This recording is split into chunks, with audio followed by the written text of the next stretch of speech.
공황장애라고 하는 말을 많이 들어봤을 거예요. 공황장애라고 하는 말은 갑자기 공포심이 극도로 심해지는 불안장애를 말합니다. 어떤 분이 공황장애에 걸려서 병원을 찾아갔어요. 그래서 의사가 진단을 다 하고 나더니 이렇게 말합니다. 공황장애입니다. 축하드립니다. 그랬대요. 아니, 너무 괴로워서 찾아온 자기한테 축하라니. 아니, 축하라니요? 그랬더니 이 의사가 이렇게 말을 하더래요. 공황장애는 말 그대로 공황일 뿐입니다. 그 이상은 없습니다. 그렇게 말하더라는 것입니다. 여러분, 심리적으로, 신체적으로 불안 증상이 당장 힘들고 괴롭지만은 그 이상은 없습니다.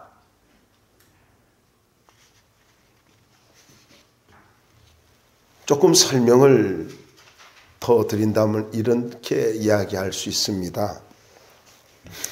오래전에 3D 영화가 있다 해가지고 갔어요. 좀 뭘까? 한번 가봤습니다. 그런데 3D 안경을 쓰고 보는데요. 막 의자도 움직여요. 그걸 보는데 내가 그 영화 속에 있는 것 같았어요. 막 절벽으로 떨어지는데 내가 떨어지는 것 같았어요. 그런데요, 신기한 게요. 안 볼란다 하고 눈을 딱 감았더니요. 아무 일도 일어나지 않는 거예요. 아무런 느낌이 없는 거예요. 눈을 감아버리니까. 막 떨어질 때는요, 멀미도 나는 것 같고, 뭐 구토도 나는 것 같고, 어지럼도 생기고, 제가 멀미가 심하거든요. 그 뒤로는 다시 3D 영화 안 봅니다. 눈 감으니까 괜찮대요. 그런데 저만 그런 줄 알았더니 이게 실제로 LA에서도 이렇게 테마파크에서 가면 이렇게 있는데 그렇게 눈 감으면 된대요. 이거 내가 정상적이구나. 그런 생각을 했습니다. 여러분, 왜 이 말씀을 드린 줄 아세요? 우리가 겪는 고난, 힘들 수 있고 감당하기 어려울 수 있고 그리고 정말로 괴로울 수 있습니다. 그러나 세상을 향해서 그 현상을 향해서 눈을 감고 우리가 주님을 바라보는 순간, 영적인 눈, 믿음의 눈을 가지고 주님을 바라보는 순간 우리는 모든 것에서 벗어날 수가 있습니다.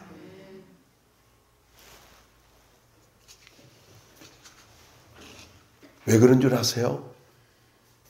주님이 우리를 품어주시기 때문입니다. 우리가 주님을 바라보는 순간 이것이 무엇을 의미하냐면은 주님의 날개 아래로 피하는 거예요. 공황장애요? 제가 아는 어떤 사람도 그래요. 근데 목사님이 그랬어요. 자기가 공황장애를 겪다가 나은 그 경험을 가지고 믿음이 없으니까 그래. 그까짓 게 뭐라고 공황장애 가지고 그렇게 쩔쩔매냐고 했는데요. 그 말 듣고요. 제 친구 아들이 나왔어요. 여러분, 세상에 여러 가지 일들이 여러분을 힘들게 해요. 주님 바라보시고요. 이거는 그저 현상이고 지금 상황이고 그렇지만 이 모든 것을 해결해 주실 분은 주님이다. 믿으면 되는 것입니다. 여러분, 시편 57편 1절을 한번 찾아보자고요. 시편 57편 1절입니다.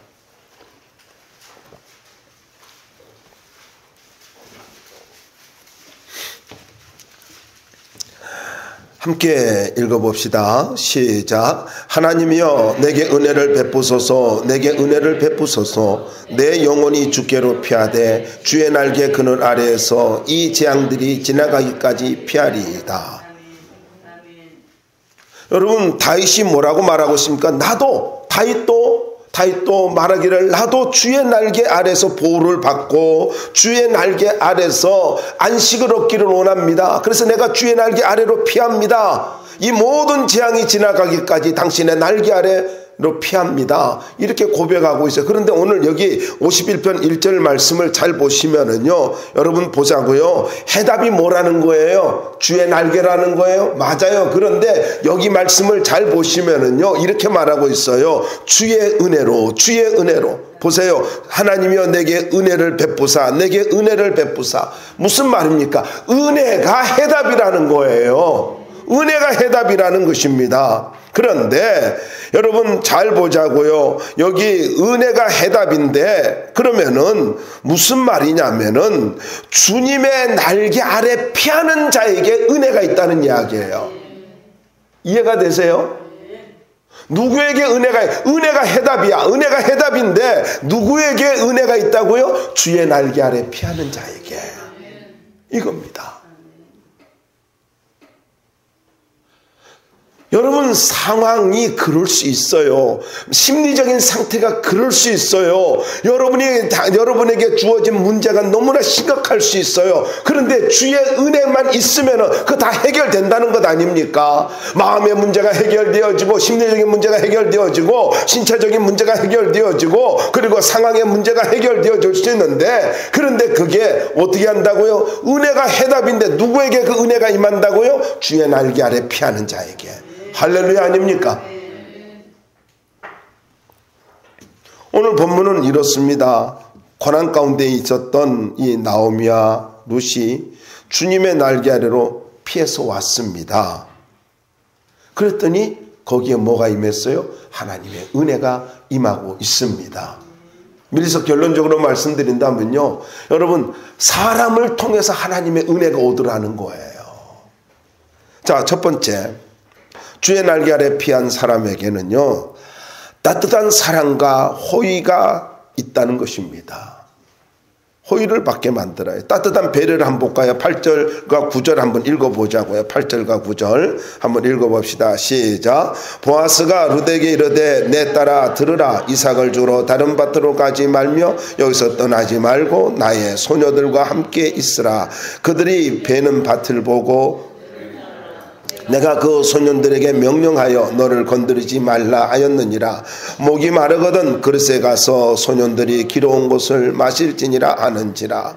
자, 여러분 보아스와 룻의 이 첫 번째 대화 속에서 들으라 라는 말이 나오잖아요. 이 들으라 라는 말은요, 샤마라는 말인데 듣고 순종하라 이런 뜻이에요. 그러니까 이거 들으면 반드시 순종해야 돼 라는 거지 않습니까? 그래서 잘 듣고 그대로 행해야 된다 이겁니다. 그러니까 중요한 말을 지금 하고 있는 거죠. 무게 있는 말을 하고 있는 거죠. 그런데 이 말씀 속에서 보면 8절과 9절에는요, 몇 가지 아주 중요한 말들을 하고 있어요. 이 룻에게 다른 밭으로 가지 말며, 그리고 떠나지 말고 함께 있으라. 그를 따르라. 너를 건드리지 말라. 여러분 이 동사를 사용하고 있다고요. 다시 한번 말씀드릴게요. 다른 밭으로 가지 마. 떠나지 마라. 함께 있으라. 그를 따르라. 너를 건드리지 말라 했다고 이렇게 말하고 있어요. 보아스가 룻을 위해서 철저하게 보호하고 있지 않습니까? 그런데 떠나지 말고라는 말은요, 경계선을 넘어가지 말라 이런 거예요. 무슨 말이냐면은 보아스의 밭 외에 다른 밭으로 가지 말라. 여러분 이걸 가지고 조금 더 확대해서 말씀을 드리면 이렇습니다. 여러분 우리에게 하나님은요 경계선을 허락해 주셨어요. 근데 그 경계선을 넘어가지 말라는 거예요. 가정에서는 가정의 경계선을 지켜야 되고, 여러분 사회생활에서는 사회생활의 어떤 경계선을 지켜야 되고요. 경계선이 있어요. 경계선. 근데 그 경계선을 넘을 때마다 뭐가 있어요? 문제가 생기는 거예요. 나의 욕구와 나의 옳음을 가지고 주장하면서 경계선을 넘을 때에 거기에 문제가 있는 거예요. 잘못하면 전쟁이 일어나잖아요. 여러분, 뿐만 아닙니다. 계속해서 보면은 이런 말씀이 있습니다. 가지 말며, 이거 일시적인 금지를 말하고 있어요. 그런데 여러분, 떠나지 말고 라는 말이 있잖아요. 근데 여기에는요, 로라고 하는 절대 부정이 있어요. 그래가지고 이거는 영구적으로 금지를 말해요. 그러니까 이 앞에 있는 가지 말며 라는 말은 일시적인 금지를 이야기한다면, 야, 다른 데 가지 말어 한다면은, 여기에 떠나지 말고 이 말은요, 영구적으로 어디든지 가지 마. 이런 이야기인 거예요. 그리고 나서 함께 있으라라는 말이 있잖아. 이 말이 참 재밌는 말입니다. 아주 중요한 말인데, 뼈에 붙은 피부라는 뜻이에요. 여기에 함께 있으라라는 말은 뼈에 붙은 피부라는 뜻이거든요. 이 말이 우리 룻기서 1장 14절에서 붙줬더라. 그러니까 룻이 나오미를 붙줬더라. 이 말이에요. 물론 부부의 관계 속에서 있는 그런 말도 됩니다만은요. 여러분 잘 기억하십시오. 뼈에 붙은 피부. 그것처럼 다 붙어 있으라는 거예요. 저는 이걸 가지고 조금 더 확대해서 말씀을 드리고 싶습니다. 여러분, 우리가 이 땅을 살아가면서 어려움이 있잖아요. 문제가 생기잖아요. 편안할 때 뭐가 걱정이에요. 그런데 어려움이 있을 때에 또 갈등이 있을 때 우리는요, 예수님께 딱 붙어 있어야 돼요. 피부가 뼈에 붙어 있듯이요, 딱 붙어 있을 때 그 붙어 있는 자에게 은혜가 있다라는 거예요. 붙어 있는 자에게 하나님의 축복이 있다라는 거예요. 그리고 9절에 보니까 건드리다 라는 말이 나오잖아요. 이게 만지다, 때리다, 상처를 입히다, 괴롭히다, 방해하다 그런 뜻이거든요. 그러니까 누가 너를 가지고 상처를 주거나 괴롭히지 못하도록 내가 조치를 잘 취해놨어. 철저하게 너를 가지고 보호하도록 내가 만들어놨어. 그 얘기인 것입니다. 자, 이걸 가지고 시편 기자가 시편 121편 7절과 8절에서는 이렇게 말씀하고 있습니다. 여호와께서 너를 지켜 모든 환난을 면하게 하시며 또 내 영혼을 지키시리로다. 여호와께서 너의 출입을 지금부터 영혼까지 지키시리로다. 여러분, 무슨 말입니까? 내가 주를 바라보고 이걸 시편 기자가 이래 내가 산을 향하여 눈을 들리라. 그러니까 우리가 세상의 눈을 감고 우리가 믿음의 눈을 떠서 주를 바라보는 순간부터 하나님 나의 철저한 보호자가 되어 주신다는 것입니다. 너의 출입을 지금부터 영원까지 지켜주시리라. 할렐루야 아닙니까? 한 군데 찾아봅시다. 시편 91편 10절과 11절입니다. 시편 91편 10절 11절이에요.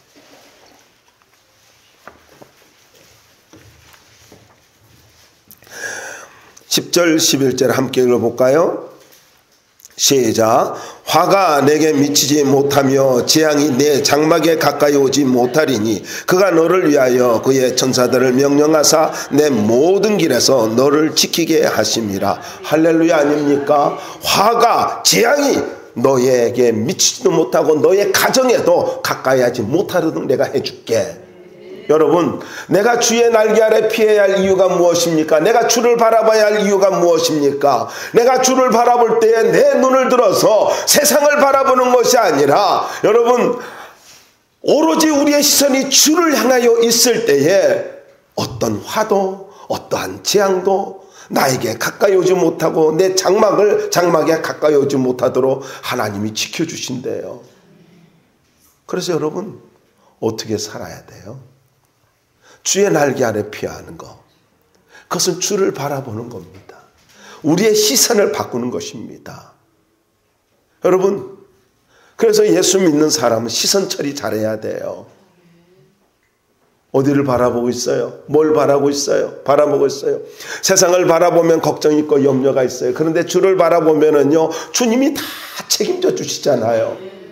아니, 여러분 생각해 보세요. 독수리가 병아리를 잡으려고 공중에서 맴돌 때에 여러분 어미닭 안으로 들어가지 않습니까? 그러면 그때부터는요, 싸움은 누구와의 싸움이에요? 어미닭과 독수리의 싸움이에요. 양해를 구할게요. 영상을 봤어요. 세상에 닭이 있는데 뱀이 온 거예요. 뱀이 오는데요, 나는 닭이 그렇게 용감한 줄 몰랐어요. 세상에 그 뱀 대가리를, 미안해, 대가리를 해서 뱀 대가리를 그렇게 쪼아대고요, 엄청 빨라요. 그렇게 싹 오는데도 바로 찍어버리고 하니까요, 도망갑디다. 그래서 내가 병아리를 품은 닭은 뱀보다 강하구나, 그걸 그때 알았다니까. 여러분, 우리가 주님께로 피하면은요, 주님이 우리를 안전하게 지켜주신다고, 철저하게 지켜주신다고. 걱정하지 마세요. 염려하지 마세요. 주님의 날개 아래 피하면은 주님이 철저하게 지켜주시고, 보아스가 룻을 위해서 조금도 불편함이 없도록 만들어주고 배려를 해주신 것처럼요, 여러분, 우리가 주님의 날개 아래 피하면 주님께서 사랑으로 우리를 배려해 주신다는 사실을 꼭 믿을 수 있기를 바랍니다. 더 나아가서 따뜻한 배려에 대한 자세를 볼 수 있어요. 10절로부터 13절 말씀을 보면은 10절 말씀을 한번 같이 읽어볼까요? 시작. 룻이 엎드려 얼굴을 땅에 대고 절하여 그에게 이르되 나는 이방 여인이거늘 당신이 어찌하여 내게 은혜를 베푸시며 나를 돌보시나이까. 여러분, 얼마나 룻이 놀랬는지요. 예상하지 못한 보아스의 따뜻한 그 사랑과 배려의 감동을 받아가지고 땅에 엎드려서 절을 하면서, 어떻게 나한테 이럴 수 있습니까? 나 이방 여인인데, 모함 여인인데, 그렇게 이야기를 하고 있어요. 여러분, 이 땅에 엎드려 절을 한다는 것은요, 낮은 자가 높은 자에게 하는 것이고요, 진정으로 감사할 때에 감사한 마음을 전하기 위해서 하는 이런 행동이거든요. 성경에서는 이렇게 겸손한 자세를 가지는 거예요. 여러분, 이게 참 중요한 건데, 우리가 어떤 사랑을 받으면 그걸 당연하게 여기지 마세요. 윗사람부터 사랑을 받아요. 힘 있는 자로부터 어떤 따뜻한 배려를 받아요. 그걸 당연하게 여기지 말라는 거예요. 그럴 때 자세 갖춰야 돼요. 다시 말씀드릴게요. 사랑받을 때에 자세를 갖춰야 됩니다. 그러니까 이 11절 말씀 한번 읽어봅시다. 이 아름다운 자세를 본 보아스가 어떻게 하는지 11절 시작. 보아스가 그에게 대답하여 이르되 내 남편의 죽은 후로 내가 시어머니에게 행한 모든 것과 내 부모와 고국을 떠나 전에 알지 못하던 백성에게로 온 일이 내게 분명히 알려졌느니라. 자, 여러분, 보아스가 룻을 칭찬하고 있지 않습니까? 여기 떠났다라는 말은요, 무슨 말이에요? 떠나, 이 말은 뒤에 남기고 간다라는 말인데, 버리고 떠난 대상을 다시 찾을 수 없을 정도로, 다시 보지 않을 정도로 이런 결단을 이야기하는 것입니다. 그러니까 이 말은 모압의 우상을 버리고 하나님을 선택하고 다시는 내가 우상 섬기지 않겠다는 그런 이야기예요. 그러니까 이런 소문을 들은 거예요. 여러분, 신앙의 결단은 이런 거예요. 자꾸 롯의 아내처럼, 룻과 롯을 잘 구별하십시오. 롯의 아내처럼 자꾸 뒤를 돌아보지 마세요. 미적거리지 마세요. 미련 남기지 마세요. 신앙의 결단은요, 확실하게 하는 거예요. 나 이제부터 예배 드릴 거야. 나 이제부터 주님 앞에 기도할 거야. 여러분, 근데 자꾸 옆에서 마귀는요, 내가 결단하면요, 옆에서 가장 따뜻한 모습으로 내게 다가옵니다. 그거 하나님의 손길 아니에요.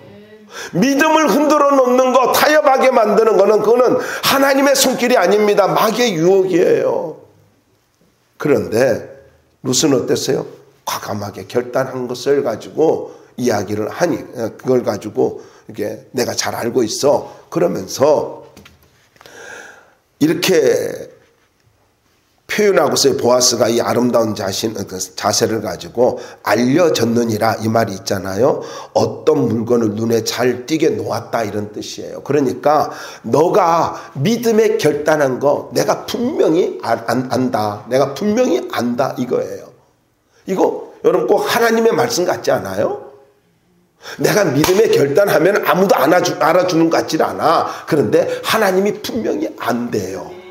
믿음의 결단을 하면은 여기 알려졌느니라 이 말이 뭐라고요? 어떤 물건을 눈에 잘 띄게 놓는다라는 뜻으로 하나님 앞에 내가 믿음의 결단하면 하나님의 눈앞에 선명하게 그것이 보여진다는 것입니다. 그러면서 이 아름다운 소문을 가지고 들은 걸 이야기하면서 12절을 한번 읽어봅시다. 12절 우리가 좀 읽었지만은 함께 읽어볼까요? 시작. 여호와께서 내가 행한 일에 보답하시기를 원하며 이스라엘의 하나님 여호와께서 그의 날개 아래 보호를 받으러 내게 온전한 상 주시기를 원하노라 하는지라. 자, 여러분 여기에 보면 보답이라는 말이 있지 않습니까? 이 말은 갚다, 보상하다라는 말인데 무슨 말이냐면요, 지금도 갚아주시고 앞으로도 갚아주신다는 그런 의미예요. 그러니까 언제 하나님의 위로와 보상이 있다는 거예요. 언제 하나님의 축복이 있다라는 거예요. 어려워요. 상황이 좋지 않아요. 그런데 믿음으로 결단을 하면은 하나님께서 어떻게 한다고요? 보상해 주시고 갚아 주신대요. 근데 그거 지금뿐만 아니라 앞으로도 계속해서 그거 기억하고 하나님이 기억하고 갚아 주신대요. 너무 놀라운 말씀입니다. 그러면서 말씀을 보시면은요, 거기에 이유를 가지고 온전한 상 주시기를 원하노라 라는 말이 있잖아요. 거기에 보면 앞에 이유를 가지고 밝혀주는 왜냐하면이라는 히브리어가 있습니다. 무슨 말이냐면요, 보상과 온전한 상을 주시는 이유를 가지고 말하는데 아주 간단합니다. 그의 날개 아래 보호를 받으러 왔기 때문이라는 거예요. 왜 보상해 주신다고요? 이런저런 많은 결단을 할 수가 있죠. 우리는 많은 결단하며 살잖아요. 그런데 하나님의 날개 아래 보호를 받으려고 피하는 자에게 하나님이 보상해 주시고 위로해 주시고 갚아 주시되 지금뿐만 아니라 앞으로도 계속해서 갚아 주신대요. 하나님의 가슴에 남는 결단. 그러니까 룻의 결단은 하나님의 가슴에 남는 그런 결단이었다라는 것입니다. 그런데 재밌는 말이요, 그의 날개라는 말인데 그의 날개라는 말은 이거 복수형입니다. 여기는 뭐 단수같이 표현했는데 그의 날개들이라는 말이거든요. 이거 성경에서 구약 성경에서 107번 나와요. 날개라는 말이. 그러니까 힘들고 어려웠을 때 하나님께 왔기 때문에 보상과 온전한 상을 조금도 잘못됨이 없는 완전한 상을 우리에게 주신다는 것입니다. 저는 이 말씀을 보면서 너무 놀랍다는 생각이 들어요. 아니, 한 게 뭐 있어요? 아니, 나오미와 룻이 한 게 뭐 있어요? 왔다는 거 하나밖에 없어요. 모압에서, 그리고 타락의 장소에서, 하나님을 떠난 자리에서 뭐 했다고요? 하나님의 손길 있는 하나님의 축복의 자리, 다르게 말하면 하나님의 날개 아래로 왔다는 것, 그것 때문에, 그 한 가지 이유 때문에 보상해 주시고 상을 주신대요. 아니, 온 게 뭐가 대단해요. 그러면서 제 머릿속에서 사라지지 않는 하나의 그 그림이 떠오르더라고요. 그것은 바로 탕자가 아버지에게로 왔어요. 근데 성경 지난번도 말씀드렸지만은요, 탕자는 아버지 못 봤습니다. 상거가 뭔데 그랬어요. 더군다나 어두워지는 상황이었어요. 저녁 때가 되었잖아요. 그런데 성경에서 하나님을 묘사하면서 달려갔다고 하는 것은요, 바로 이 탕자의 비유에서 많이 나오는 하나님의 모습이에요. 아니, 아버지를 발견하지도 못해요. 저쪽에 내 집이 있구나. 그렇게 하면서 이제 다 와가는구나 하고 돌아오는데, 하나님은 멀리서 그걸 바라보면서, 그 실루엣을 바라보면서, 그러면서 내 아들이구나 하고 달려가는 거예요. 아니, 탕자가 잘한 게 뭐예요? 돌아온 것밖에 없잖아요. 여러분 잊지 마세요. 하나님의 은혜를 기대합니까? 하나님의 축복을 기대합니까? 하나님의 보상을 기대합니까? 돌아오십시오. 돌아오면 돼요. 오기만 하면 돼요. 왔다는 것 그 하나로 하나님께서 보상해 주셔요. 하나님께서 상을 주셔요. 오는 게 뭐가 그렇게 어려워서요? 물론 자기가 힘들어서 왔을 뿐이잖아요. 그런데 이 말을 다르게 말하면 이겁니다. 네가 돌아온 것으로 인해서 모든 축복을 받을 자격이 주어졌어, 이 말이에요. 아시겠습니까? 여러분, 한 거 없어요. 네가 돌아왔기 때문에 나에게 있는 모든 권리와 축복을 네가 누릴 수 있어, 이거잖아요. 아들이 모든 걸 회복하지 않습니까? 마찬가지입니다. 여기 나오면 어떻습니까? 하나님께 돌아오니까 축복을 받을 자격이 주어지는 거예요. 저는 이 말씀을 묵상하고 준비하면서 참으로 눈물 나는 사랑이다 하는 생각이 들었어요. 여러분, 다른 거 없습니다. 오기만 하면 되고 그것이면 충분하다는 것입니다. 설명 안 했어요. 탕자가 무슨 설명 안 했어요. 그냥 아버지 아들이라고 감당하지 못한다고 이렇게 이야기하고 나를 품꾼의 하나까지 써주십시오, 이 말요 하기도 전에 그냥 반지 끼워주고요, 옷 입혀주고요, 다 끝내버려요. 잔치 벌여줘요. 여러분, 다른 거 없습니다. 오기만 하면 충분합니다. 돌아오면 충분합니다. 하나님의 보상과 위로와 상급이 어디에 있다고요? 돌아오면 되는 거예요. 뭘 돌아오는데 하면 많은 따져요. 어떤 사람은 준비되면 간다 그래요. 마음이 정리되면 간다 그래요. 여러분, 평생 안 돼. 공감을 안 하는구나. 내 노력은 안 돼요. 그냥 오면 돼요. 오면 된다고. 복잡한 거 없어요. 하나님 앞에 오면 돼. 그러면 자격이 주어지는 거예요. 뭐 말하려고 하지 마세요. 잘 보이려고 하지 마세요. 있는 모습 그대로 오면 되는 거예요.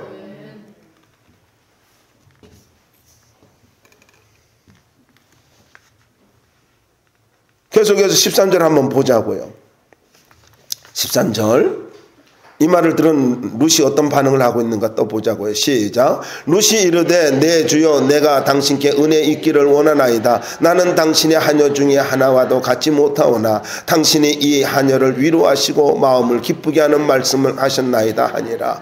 자, 여러분, 여기 그 하녀라고 하는 말은요, 사회계층 구조에서 최하층민을 말하고 있거든요. 그러니까 자기는 이 이스라엘 민족 공동체에서는 너무나 최하층민과 같은 그런 사람이라는 거죠. 그런데 뭐라고요? 마음을 기쁘게 하였나이다. 이 말이 무슨 말이냐면은, 마음을 기쁘게 했다라는 말은 달콤하게 말했다, 힘차고 확신 있게 말했다, 이런 뜻이거든요.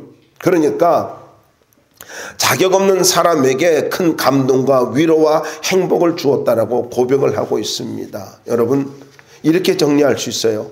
은혜를 은혜로 아는 자가 복을 받습니다. 다시 말씀드릴게요. 은혜를 은혜로 아는 자가 복을 받습니다. 은혜를 알아야 자세가 나오는 거예요. 은혜를 알아야 더해지는 복이 있는 것입니다. 더 나아가서 14절로부터 16절 말씀에 보면은 행복한 시간을 허락해 주십니다. 보아스가 룻과 함께 룻에게 식사 자리에 초대하지 않습니까? 14절 말씀을 보시면은 배불리 먹고 남았더라라는 말이 있죠. 이 말은요, 먹었고 만족했고 남겼다, 이런 뜻이에요. 그리고 배불리라고 하는 말의 원형은요, 없던 것이 충족하게 되어 만족하다, 이런 뜻이거든요. 그러니까 보아스를 만나가지고 식사 자리에 함께 하면서 그가 너무너무나 만족한 시간, 행복한 시간을 보내게 되었다라는 것입니다. 15절 16절 말씀을 보시면은요, 또 이렇게 말합니다. 특별한 배려를 하고 있습니다. 누구도 책망하지 못하도록 그렇게 만들고 있습니다. 여기 책망하지 말며 라는 말은 부끄럽게 하다, 해하다, 상처를 입히다 라는 뜻으로 절대로 너를 부끄럽게 만들거나 상처를 주는 일이 없도록 내가 그렇게 했어, 이렇게 말합니다. 그렇게 했다라는 것입니다. 그리고 꾸짖지 말라라는 말도 있잖아요. 이 말은 비난하며 화내지 말라라는 말인데, 혹시 네가 어떤 실수를 한다 할지라도 룰을 몰라가지고, 모압 여이니까 이스라엘 그 룰을 몰라가지고 이렇게 사람들에게 마음에 들지 않게 한다 할지라도 절대로 학대를 하거나 비난을 하거나 책망하지 말라고 다 조치를 취해놨어. 그러니까 편안하게 일을 하면 될 거야. 여러분, 뭘 말합니까? 하나님께 돌아오니까 하나님께서 남다른 사랑과 배려를 가지고 허락해 주고 있지 않습니까? 이런 사랑 어디서 받아요? 세상에서 받을 수 없잖아요. 하나님께 오니까 사람들이 나에게 자세가 달라지고 있잖아요. 그걸 이야기하고 있어요. 자, 그 다음에 17절로부터 이 3절까지 말씀을 통해서 하나님의 손길을 깨닫게 됩니다. 돌아오면 하나님의 손길을 깨닫게 되는데 17절로부터 2절 말씀에 보면은 하나님의 은혜의 손길을 깨닫게 돼요. 룻이 이삭을 줍고 집으로 와가지고 오니까 나오미가 너무 기뻐가지고 놀라서 질문합니다. 야, 오늘은 어디 가서 이렇게 일을 했냐? 뭐 그런 이야기 하면서 그래. 근데 여러분, 거기 보면은 에바라는 말이 나오잖아요. 근데 오멜은 성인이 하루 동안 먹을 수 있는 곡식의 양을 말한다면은요, 이 오멜의 10배나 되는 양이 바로 에바입니다. 고대 바벨론 시대에는요, 장정 노동자 하루 배급량이 1리터 정도였다고 합니다. 그 현대 도량형으로 환산하면은 한 에바는 22리터가 된다고 그래요. 그러니까 나오미와 룻이 오늘 이 하루 동안 일을 해서 거둬들인 것이요, 5일은 먹을 수 있도록 그렇게 해주신 거예요. 5일을 먹을 수 있도록. 그런데 남긴 것도 가져왔잖아요. 물론 이게 참 재밌었어요. 나오미를, 시어머니를 생각하고 남겨가지고 가져왔구나. 여러분 그런 거 하잖아요. 식당 가면은요, 요즘 남긴 거 싸주고 그러잖아요. 참 따뜻한 마음인데, 그런데 19절 한번 보자고요. 한번 읽어볼까요? 19절 시작. 시어머니가 그에게 이르되 오늘 어디서 주었느냐, 어디서 일을 하였느냐, 너를 돌본 자에게 복이 있기를 원하노라 하니 룻이 누구에게서 일했는지를 시어머니에게 알게 하여 이르되 오늘 일하게 한 사람의 이름은 보아스니이다 하는지라. 아무것도 몰랐어요. 하나님의 손길인지도 몰랐고 다만 이야기를 한 거예요. 그러니까 자기가 지금 따뜻한 사랑을 받고 지금 돌아왔고 많은 것을 이제 수확을 하고 지금 이삭을 주워가지고 돌아온 거지 않습니까? 그러니까 아마 이랬을 것 같아요. 이게 룻이 딱 들어오는데 너무 행복해 보이는 모습이었을 것 같아요. 행복했어요. 얼마나 기뻤겠어요. 아니, 보아스가 다른 그런 일하는 사람은 거들떠도 안 보고 자기하고만 이야기하고 철저하게 모르는 걸 다 배려해주고, 그리고는 특별한 사랑과 관심과 배려를 받았잖아요. 얼마나 행복했겠어요. 출근할 때 이삭 주우러 이제 어느 밭으로 가야지 하면 고민하면서 갔을 때는요, 근심이 아주 많았을 거 아니에요. 그런데 아니, 이삭 줍는 것이, 그리고 그 주인 보아스하고 이야기한 것이 얼마나 행복했겠냐고요. 그리고 다른 밭으로 가지 말라고, 이 추수가 끝날 때까지 가지 말라고, 이 3개월 동안 추수하는 거거든요. 그러니까 얼마나 놀라웠겠어요. 행복했겠지 않습니까? 그리고 주인하고 이제 겸상까지 했잖아요. 보아스하고. 너무 행복했겠죠. 그 모습을 본 나오미가 되게 행복해 보이네? 어디서 일했니? 하고 묻는 거예요. 그러니까 아무 생각 없어요. 그 하나님의 손길인지 뭔지도 모르고 오늘 보아스라는 분한테 가서 일했는데요. 그런 거예요. 그러니까 이걸 보고는, 이 이야기를 듣고는 20절에서 말하고 있습니다. 한번 읽어보자고요. 시작. 나오미가 자기 며느리에게 이르되 그가 여호와로부터 복받기를 원하노라. 그가 살아있는 자와 죽은 자에게 은혜 베풀기를 그치지 아니하도다 하고, 나오미가 또 그에게 이르되 그 사람은 우리 기업을 물을 자 중에 하나이니라 하니라. 자, 여러분, 그가 살아있는 자와 죽은 자에게 은혜 베풀기를 그치지 아니하였다. 그러니까 엘리멜렉이라든가 이렇게 있지 않습니까? 그런데 자기 남편 그리고 아들들 죽었잖아요. 그리고 이제 자기 살았잖아요. 자기하고 룻하고. 그러면서 은혜 베풀기를 그치지 아니했다. 이 말이 무슨 말이에요? 여러분, 그는 그걸 바라보면서 나오미가 믿음이 좋은 게 바로 이거예요. 어떻게 보면은 뭐에 관심을 가질 수 있어요? 주소원 그 이삭에 관심을 가질 수 있지 않아요? 야, 5일치나 네가 보러 왔어? 와, 오늘 가끔 그래요. 여자들이 일하고 오면은요, 뭐 일당 벌 때 옛날엔 그랬어요. 오늘 얼마 벌었어? 여기에 관심이 많아요. 아니 좀 일하고 오면은요, 남편들이 하루 좀 수고하고 오면은 별일 없었어? 똑바로 잘해. 이러지 말고, 너 잘못하면 우리 굉장히 가정 어려워진다. 정신 차리고 잘해. 뭐 이렇게 협박하지 말고, 오면은 얼마나 수고 많았느냐고, 오늘 하루도 하나님의 은혜 가운데 이렇게 당신 건강해 와서 너무 감사하다고 이렇게 믿음의 말을 해주면 어때요? 긴장 놓지 마라. 긴장 풀면 안 돼. 사람 긴장 풀면 죽어. 또 나보다 먼저 죽으면 안 돼. 뭐 이렇게 하고 협박하지 말고 좀 격려해주고 위로해줘야 되잖아요. 나오면은요, 그걸 넘어서 하나님의 손길을 보고 있는 거예요. 그가 우리의 기업을 물을 자다. 그가 우리의 기업을 물을 자다. 소망을 바라본 겁니다. 그래서 여러분, 우리가 이런 자세 가져야 돼요. 어떤 어려운 상황이 있다 할지라도, 아니 내게 일어난 모든 상황 속에서 하나님의 손길을 볼 수 있어야 된다고. 하나님의 손길을. 뭐가 그렇게 심각해? 뭐 보면 또 가끔 그래요. 아니 넘어가, 그냥 넘어가. 여기에 기업 물을 자라는 말이 있잖아요. 기업 물을 자는 도로 사다, 속전을 주고 구하다, 또 이런 거든요. 이게 고엘이라고 하는 말이에요. 기업 물은다는 고엘인데, 대신 값을 지불하고 그리고 상실한 모든 것을 회복시켜 주는 것, 이것이 고엘입니다. 그러니까 쉽게 말씀드리면 이겁니다. 나오미가 뭐라고 말하냐면, 보아스는 우리의 모든 것을 회복시켜 줄 자야. 근데 성경에서 지금 보아스가요, 예수님을 상징하고 있거든요. 그러니까 여러분, 예수님께서 마찬가지 십자가에서 우리의 모든 죄와 저주를 끊어주셨잖아요. 그러니까 우리가 주님을 바라보는 순간, 우리의 모든 것을 가지고 주님을 믿고 의지하는 순간, 주님의 날개 아래 피하는 순간, 우리가 상실한 모든 것 하나님이 회복시켜 주신다고. 그 예수님께로 가야 되는 거예요. 여러분, 인생의 회복을 원해요. 예수 안으로 와야 됩니다. 하나님의 넘치는 은혜를 받기만 하면은, 하나님의 은혜 안에 있기만 하면은, 하나님의 은혜의 날개 아래 머물기만 하면은 하나님이 내 인생 다 회복시켜 주십니다.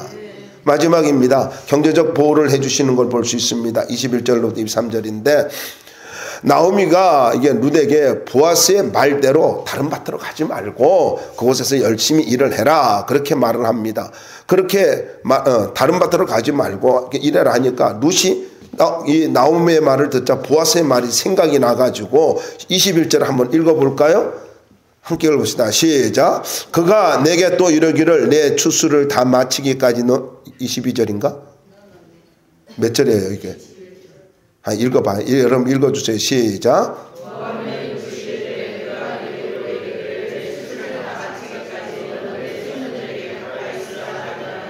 네, 내가 중간에 잘라가지고 이렇게 했네요.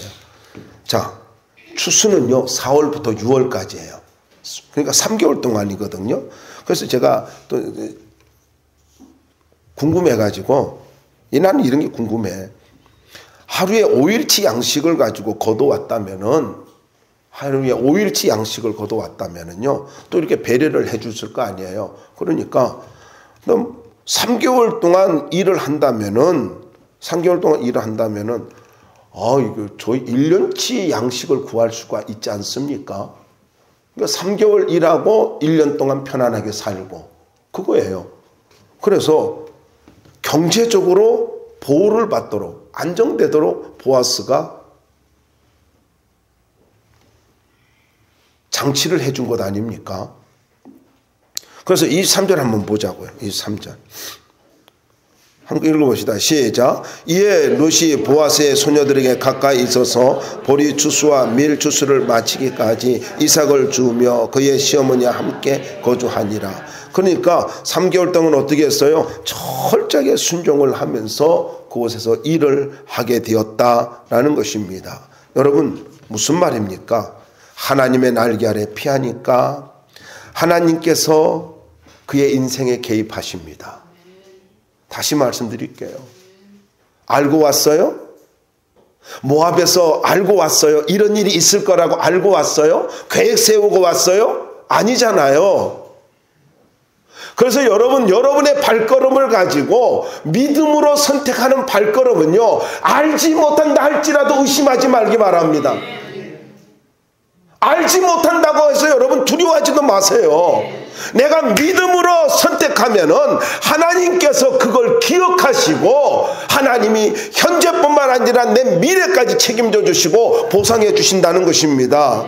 여러분, 새로운 인생을 가지고 살기 원해요. 믿음의 결단하면 만남의 축복을 주십니다. 다시 말씀드려 간단하게 정리할게요. 여러분, 내가 믿음의 결단을 하고 주님 날개 아래 거하면은 하나님께서 만남의 축복을 허락해 주시고 새로운 인생을 시작하도록 서막을 열어주십니다. 회복의 시작이 있기를 원해요. 내 인생의 회복을 원해요. 주님 날개 아래 거하시기 바랍니다.